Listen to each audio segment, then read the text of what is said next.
Living in a bubble, magnetic fly screens come in this super convenient zippered pouch.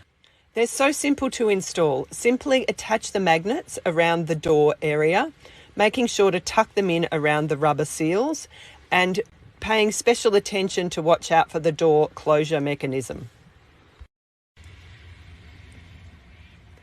Continue fitting them around the edge of the door, along the sides, and then also attach the bottom. Having the magnets along the bottom is one of the real benefits of these screens. The enclosure is magnetised, so it's really simple to go in and out of the van and just push it back together to close it again. When you're ready to close the door, simply lift up the bottom and tuck it out of the way so it doesn't get caught in the tracks, and shut the door. It's as simple as that.